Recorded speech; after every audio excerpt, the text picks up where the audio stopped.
content obviously drives the intellect as well as the social piece, the need to connect with more people. That's the common touch. Yeah. And I think that, ironically, in the world of social media and due to COVID, the world has lost a lot of that. So that new wave, you're always into not a new trend, but we'll say the solid trend that's necessary for society. So I love that about you. You know what I'm saying? And you're not doing it for the intention of grandiose success or whatever. You're just doing it because it's naturally you. Yeah. And authentically, your personality. So that's amazing to me. What books are you typically interested in? All right, so I thought you go into something like, I'm gonna be reading all these all these heavy books, these books that talk about like slavery and racism. Right. And I realized like in the pandemic, I was like, oh my God, okay, we're already in a pandemic. Yes. We have to keep seeing this video of our people getting killed, George Floyd and the countless others, right? So I was like, I cannot mentally handle that right now. You know what I'm saying? I'm in the house alone. I cannot handle that. So I found that I've been purposely reading fantasy by Black authors. Okay. Takes me to another world, right? Okay. Because we want to see ourselves represented in some weird shit. Like, I want wizardry. I want superpowers. Let me see people who are written and descripted like me doing some weird shit. Yes. And it's been amazing. I've been having the time of my life reading books. I'm up till 3 a.m. every night. I'm late to work every day because I can't get my shit together. I'm reading books every night. I can't. I'm telling you, I am. All I know is that what comes from that to me is just greatness and knowing how you are. Yeah. That drives the creativity. Like, wait a minute. So you were studying this stuff over here. Now you want to this over here. Oh my goodness. What's got to come from that? No, I like the idea of being expansive in thought, not being limited to things that you can just understand from looking at it, but something that causes you to use that imagination. You know what I mean? I think, again, tapping into your imagination, those social skills, all those things are things that they weren't done away with, but they did get swept under the rug, if you can be fair about it, during COVID, because we saw parents having a hard time and knowing what to do with their kids. And if we're talking about driving imagination and having conversations, social skills, Yes.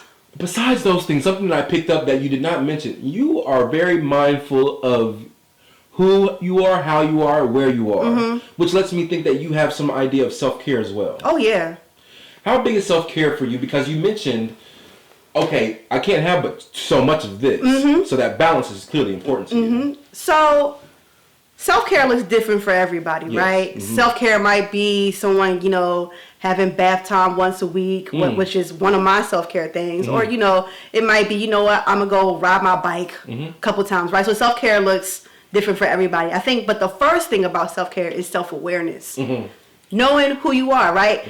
Again, being in the pandemic has really allowed me to sit with myself and be like, oh my God, okay, do I like this? What do I want to do? Period. Right there. What do I want to do? What makes me happy? Because we've had to use this time to figure out what makes us happy. Because we've probably, before, like I said, I live alone, but I've been living in my house for about 9 months. But prior to that, I was in a house with a whole bunch of other people. And I realized I need to get out of their house. You know what I'm saying? I need to move. Right. First, okay, so I need to move. Okay, now that I've moved into my own place. Now, what do I like now that I'm alone by myself? What do I like to do? That includes reading books. That includes watching Bridgerton a couple times a week. Yeah. You know what I'm saying?